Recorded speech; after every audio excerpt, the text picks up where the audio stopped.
Mesdames, Messieurs, bonjour, ravi de vous retrouver pour cette nouvelle édition. Au sommaire, le projet de la municipalité de Nyon qui souhaite scinder les services industriels en 4 sociétés anonymes. Il sera aussi question des travaux sur la route suisse qui ont débuté. 3 ans de travaux, il faudra donc s'armer de patience, notamment pour les communes de Terre-Sainte. Les difficultés de la presse avec cette baisse d'effectifs annoncée au quotidien de la Côte. Et puis l'on terminera avec du slam en fin d'édition, un événement qui se tient à Crassier le week-end prochain. Mais avant de développer ces titres, retour sur ces fortes intempéries qui ont touché toute la Suisse et le Distri, naturellement. Des intempéries qui ont créé des dégâts sur le terrain du Paléo Festival. Célas qui a à nouveau débordé de son lit. Et à Chaiseray, plus d'1 mètre d'eau s'est infiltré dans les sous-sols de la piscine. Florian Cavalleri, Rodolphe Henner.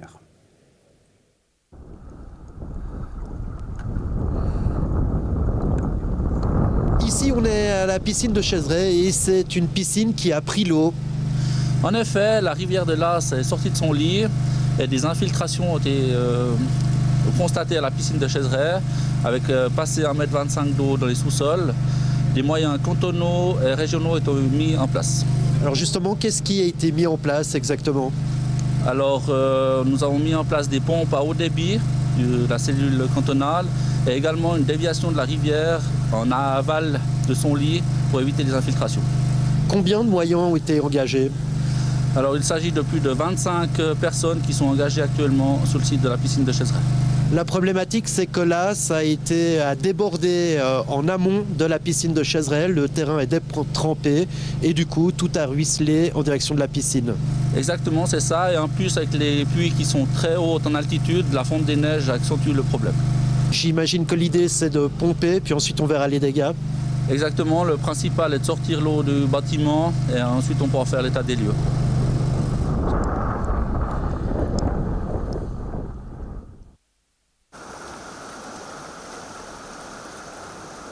Quel est le point de la situation sur le terrain du festival, du Paléo Festival?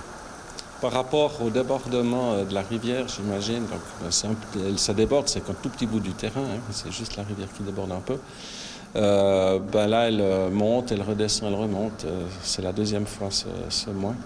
On attend que ça passe. On a pris une protection par rapport au bâtiment, essentiellement, pour éviter qu'on ait de l'eau dans les sous-sols ou dans les câbles.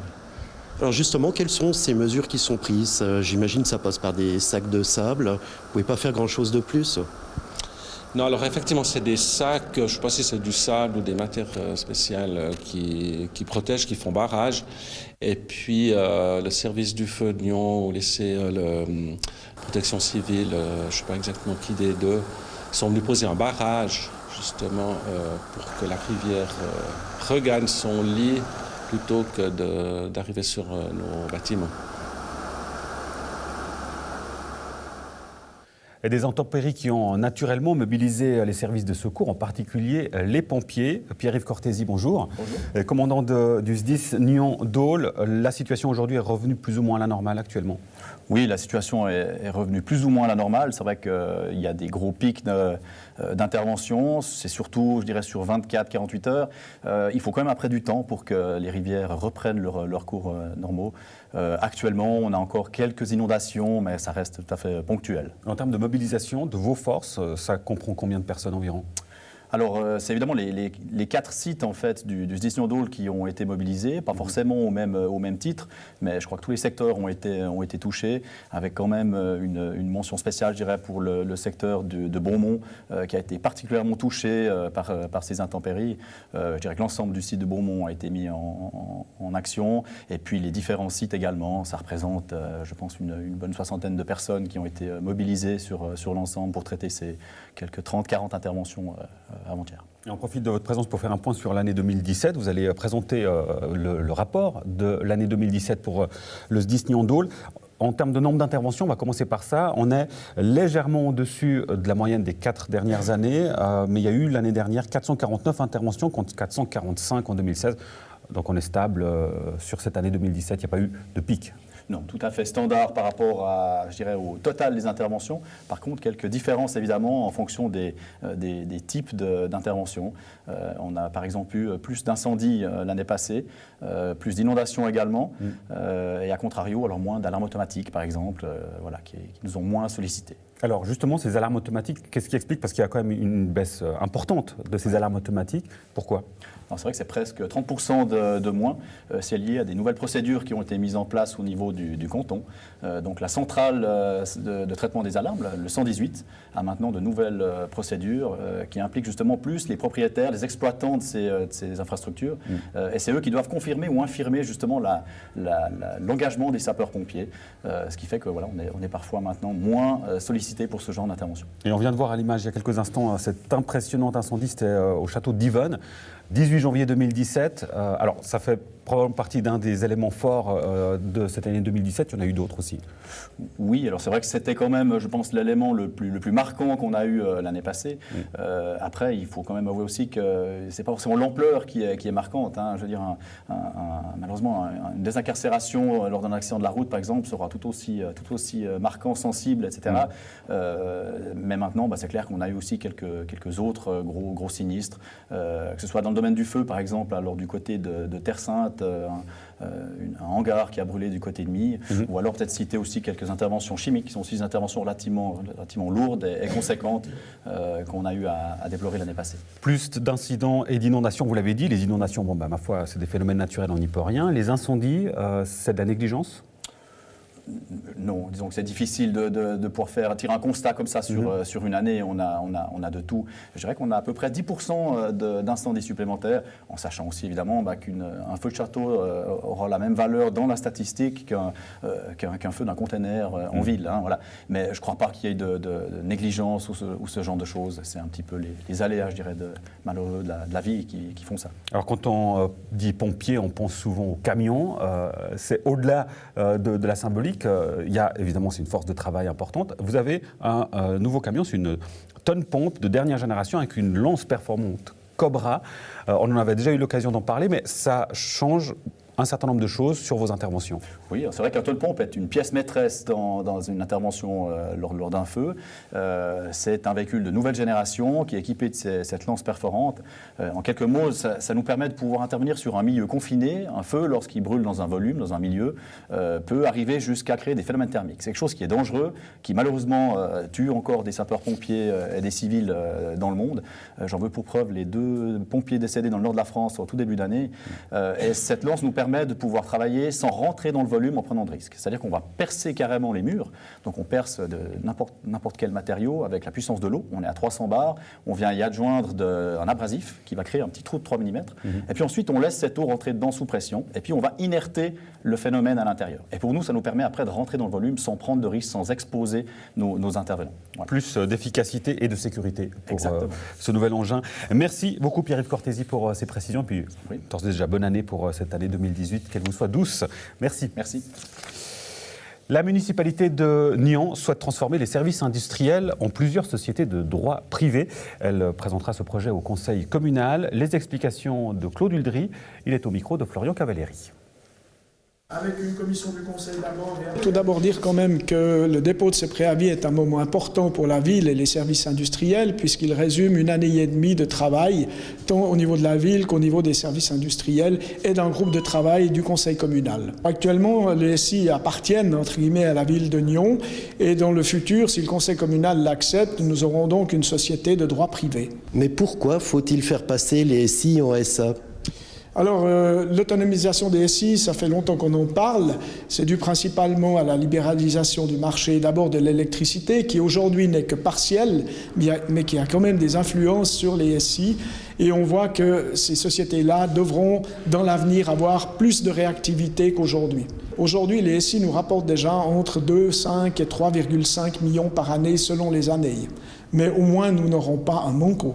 Si nous ne faisons rien, malheureusement, les SI ne vont pas disparaître, mais vont continuer à moins rapporter. Le syndic le disait tout à l'heure, dans les années 2008-2009, les SI rapportaient encore 7,5 millions à la ville, mais c'était avant la libéralisation. On se souvient de l'affaire du chauffage à distance qui avait capoté devant le législatif. Là, avec une SA, on voit où est le besoin, on connaît ses clients et on peut agir plus rapidement.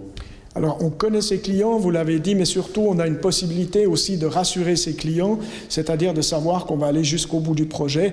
L'exemple du chauffage à distance est un bel exemple. Si le Conseil avait suivi, les bâtiments communaux seraient clients des SI aujourd'hui, ce qui n'a pas pu être le cas. La municipalité souhaite tout de même sortir l'eau de cette privatisation, de garantir le service universel et le fait d'être propriétaire de ses sources. Oui, c'est juste. Nous avons actuellement les 4 fluides, à savoir l'eau, l'électricité, le gaz et le multimédia, ce qui n'est pas le cas de tous les services industriels. Nous sommes l'exception avec la ville d'Yverdon. Mais nous avons souhaité quand même garder l'eau en main publique totalement, c'est-à-dire en main de la ville de Nyon, tant ce qui concerne le réseau que le fonctionnement. Dernier point, évidemment, le personnel. Que va-t-il advenir ce personnel et est-il en accord avec ce préavis municipal ? C'était un des enjeux majeurs de ce préavis que nous avons déposé aujourd'hui au Conseil communal, c'était de rassurer les employés. Aujourd'hui, la grande majorité a voté cette nouvelle CCT qui sera mise en œuvre si les SI deviennent SI-SA. Voilà, cet important préavis suscitera de vifs débats au Conseil communal où le Parti socialiste annonce déjà son opposition. Chloé Besse, bonjour. Bonjour. Vous êtes présidente du PS Nyon Région. D'abord, premier élément, la raison de votre opposition. Alors, je suis là aujourd'hui effectivement pour défendre déjà une posture, des valeurs et une position politique. Juste pour rappel, nous avons reçu le préavis vendredi dernier, donc c'est tout frais. Au sein du Parti socialiste, nous avons déjà nommé nos 2 commissaires.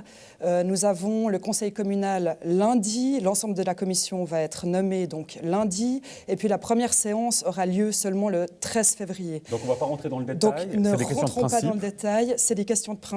Mais effectivement, le Parti socialiste s'est réuni hier en groupe. Et puis, donc, notre ligne politique, c'est maintenir les SI. Et ça, nous insistons en service public. Malgré le fait que ça a été précisé, en l'occurrence le groupe qui chapeauterait ces entités serait entièrement en main publique et que l'actionnariat de chacune de ces entités serait à majorité en main publique, ce n'est pas des éléments qui seraient amenés à vous rassurer?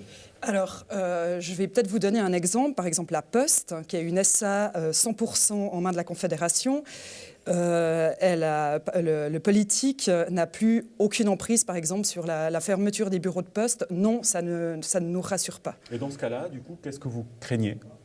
On craint que les prix ne soient plus abordables aux mêmes conditions, quelle que soit l'implantation géographique, que ce soit plus régi et contrôlé entièrement par le politique, un manque de transparence, enfin voilà, tout plein d'éléments peut-être.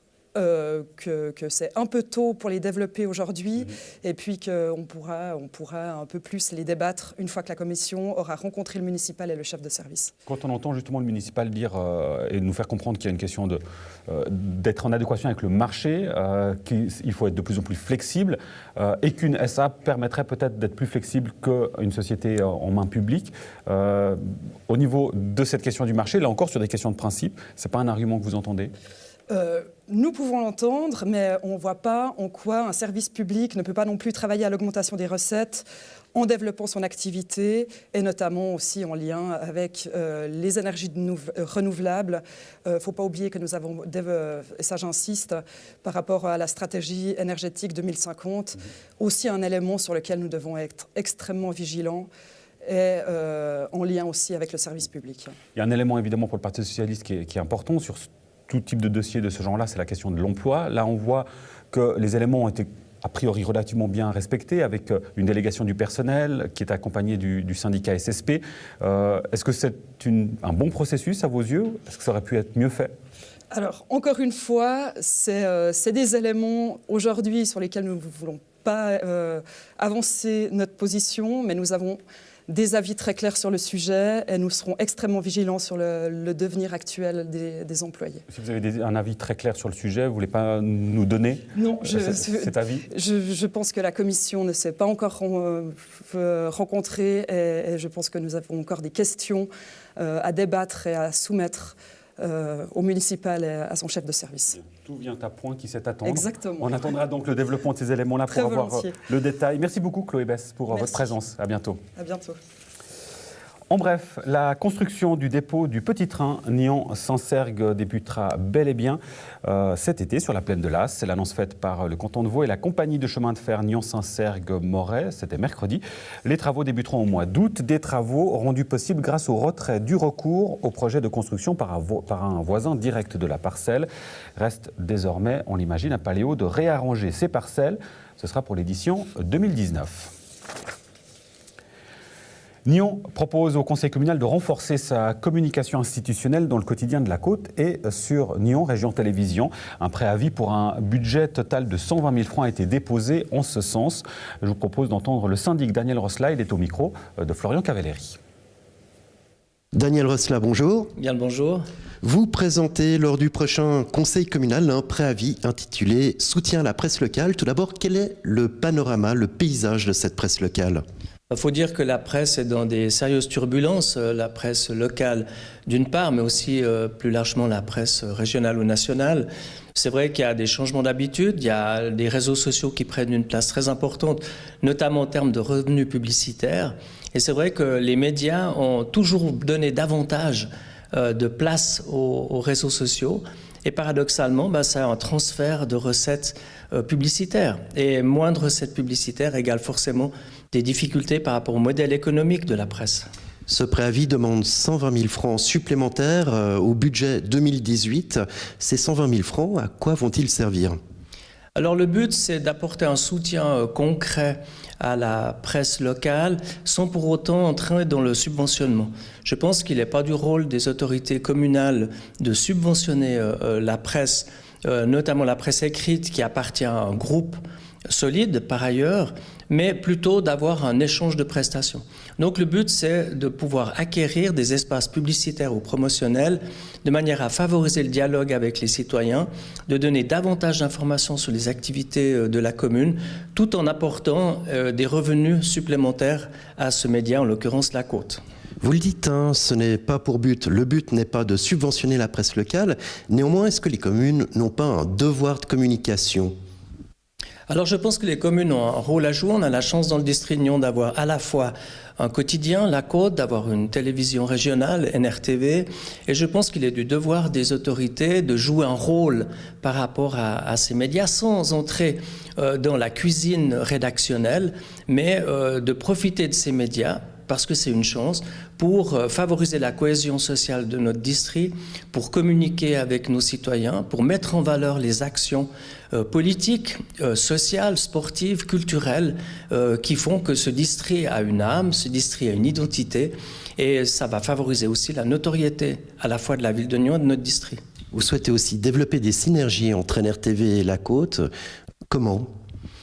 À l'heure où l'image est toujours plus importante, toujours plus facile, toujours plus accessible, je pense qu'il est important de travailler en synergie. On a la chance d'avoir 2 médias et je pense que des débats, par exemple, peuvent à la fois être filmés et faire l'objet de reportages dans la presse écrite, qu'il y a des interventions qui pourraient certainement être faites de part et d'autre. Et puis, tout le monde sait qu'on va vers du numérique. Et en allant plus vers le numérique, c'est clair que les images ont un rôle toujours plus important. Donc, ça me paraît évident qu'il doit y avoir une collaboration entre la télévision locale et le journal local. En tant que syndic, en tant qu'autorité, vous voulez aussi jouer un rôle de prescripteur. L'idée, c'est d'amorcer le débat. Ça va être un débat. C'est sûr qu'au conseil communal, c'est pas gagné. Il y a des gens qui vont s'interroger sur le rôle des autorités, le rôle des médias. Donc, un grand débat en vue. Et je pense que ça vaut vraiment la peine d'ouvrir ce débat.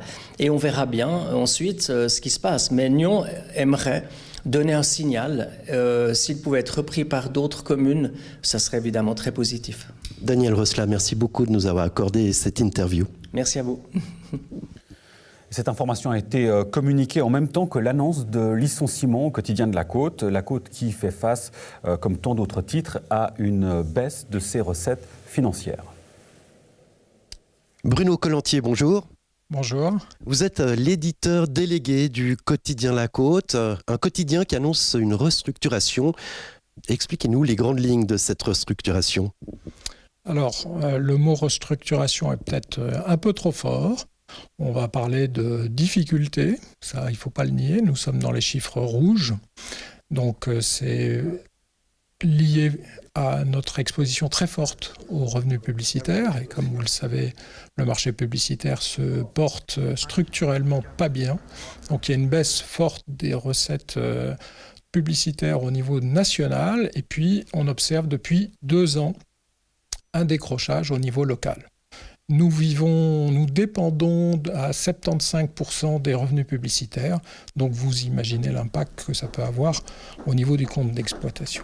On fait front, on va se battre, on est tous convaincus qu'il y a une place et qu'il y a un avenir pour la presse locale, pour un média local.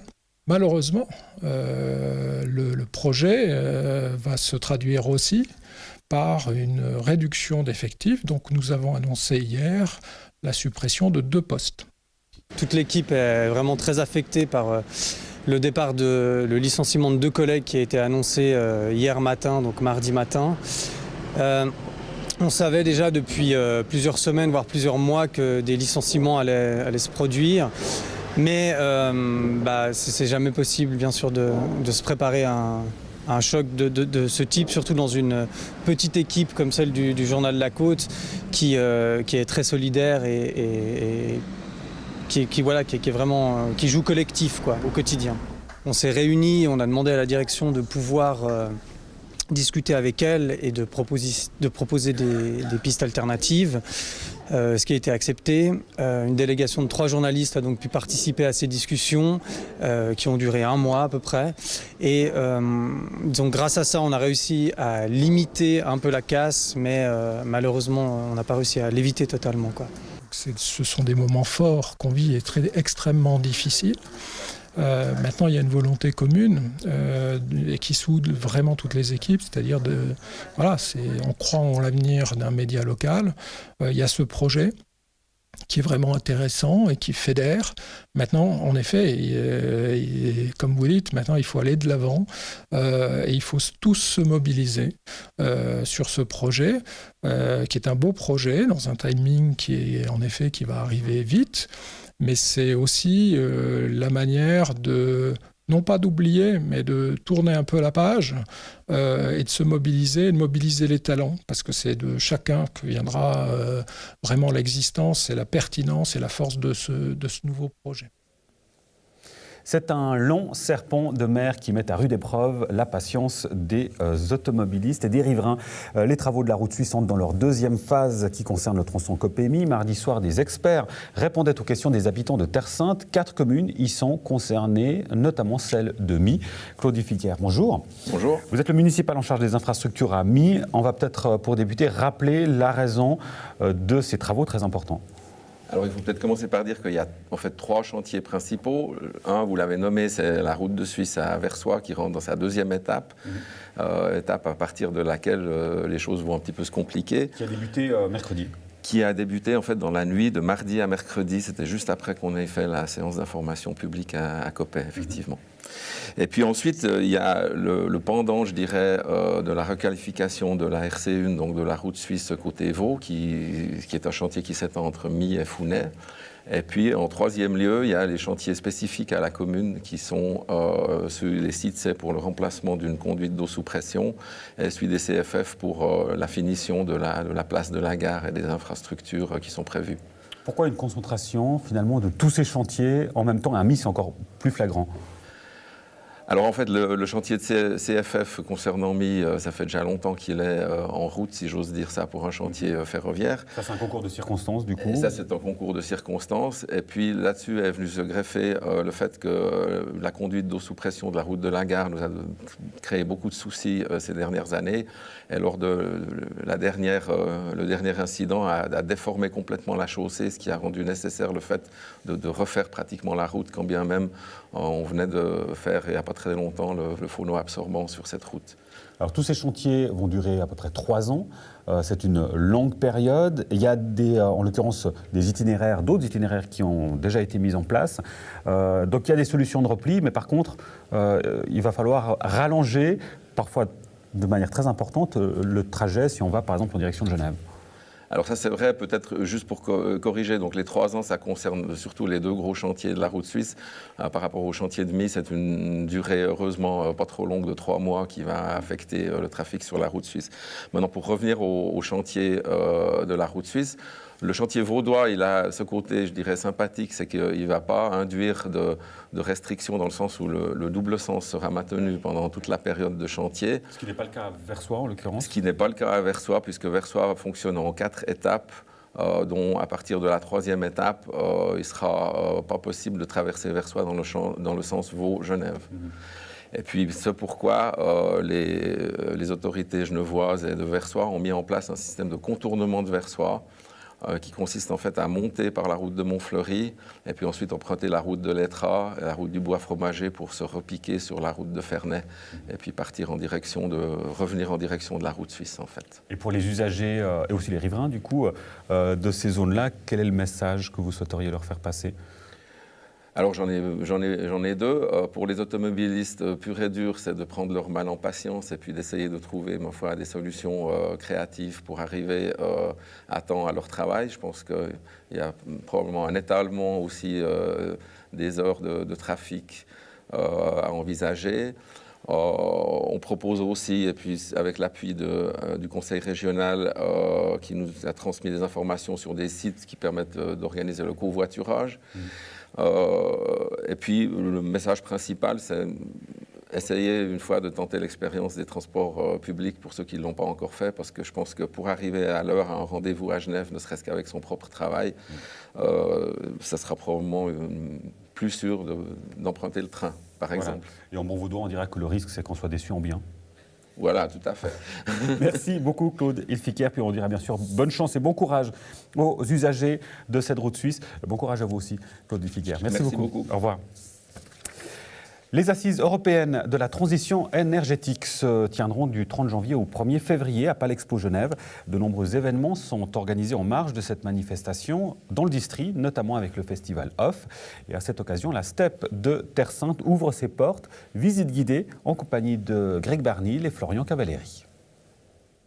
Alors, les assises de la transition énergétique, pour nous, c'est une magnifique opportunité de montrer tout ce qui se passe dans notre région, dans notre canton.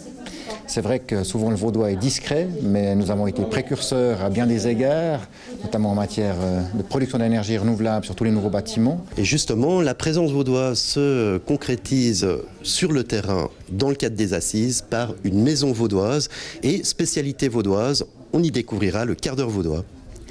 Tout à fait. Alors le quart d'heure vaudois, c'est l'occasion justement de passer un petit moment ensemble à découvrir toutes les innovations vaudoises. Nous avons la chance chez nous d'avoir des hautes écoles avec beaucoup de compétences, l'université, les PFL, l'HEIG-VD, mais aussi des entreprises très dynamiques comme Alpi Coldigaz, Posio aussi, qui construit des nouveaux bâtiments zéro énergie. Donc c'est l'occasion de présenter tout ce qui se passe en terre vaudoise en matière d'innovation.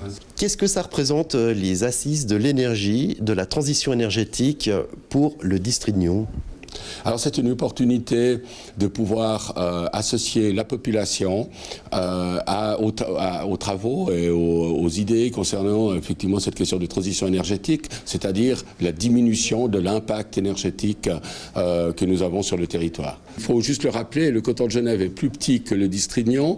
Alors bien sûr que le district de Nyon représente 10% de la population de l'ensemble de l'agglomération, mais enfin nous avons des territoires qui sont très proches, qui peuvent se compléter, et nous avons tout intérêt à travailler ensemble. Grand Genève, le terme est ce qu'il est, mais clairement on fait partie d'un tout, de différents territoires, et on voit que de plus en plus les mêmes thématiques touchent au fond toutes les populations. Et concrètement, l'implication d'Orol dans cette thématique des assises de l'énergie se traduit par un programme qui aura lieu au Casino Théâtre. Expliquez-nous-en les grands axes.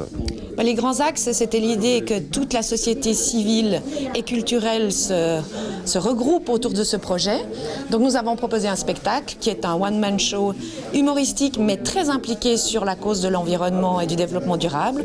Ce sont des courts-métrages qui sont réalisés par des gymnasiens de Nyon sur la base d'un concours. Il y aura 3 voire 4 courts-métrages qui seront sélectionnés et présentés et une table ronde après la présentation de ces courts-métrages sur la thématique avec des jeunes. L'Alsace décidé à réduire son empreinte écologique.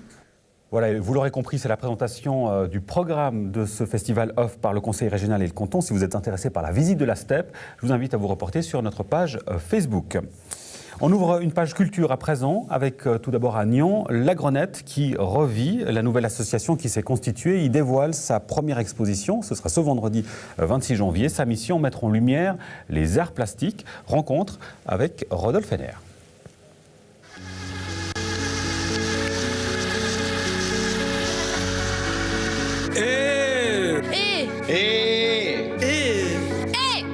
Qu'est-ce que ça veut dire? Eh bien, c'est une exclamation qui est un cri de ralliement, d'appel à la population pour venir nous rejoindre à la Grenette, et en particulier pour cette première exposition qui aura lieu le 26 janvier, dès 18h, si je ne me trompe pas. Ce qui nous importe, c'est en fait que ce soit un lieu où les gens se sentent bien, se sentent les bienvenus, c'est-à-dire qu'ils passent là puis qu'ils aient envie de se dire « Hey, il se passe quoi cette semaine Je vais aller voir qu'est-ce qui se passe à Hey, je sais que j'ai du monde à voir, à rencontrer, des nouveaux artistes d'ici ou d'un peu plus loin qui vont pouvoir découvrir. » Donc on aimerait que les gens fassent le pas toujours de pouvoir se sentir le bienvenu d'entrer, de poser des questions ou de juste venir voir. Et puis c'est pour ça qu'on a mis plein de choses en place pour qu'il y ait une dynamique qui le permette au fur et à mesure.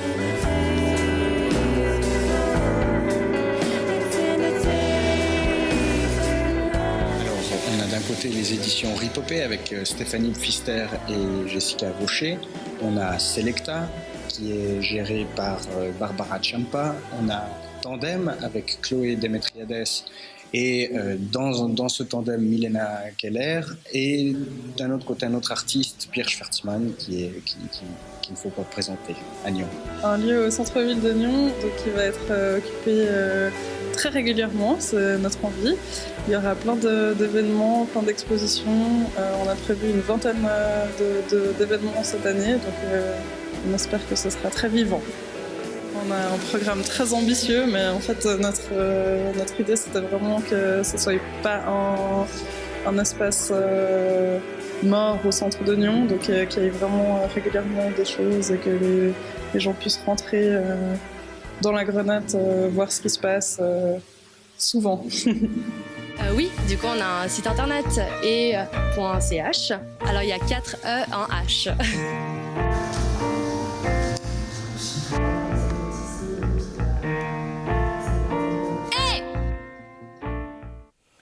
Le slam s'invite à la campagne, ce sera le vendredi 2 et samedi 3 février à l'atelier de Mademoiselle F à Crassier.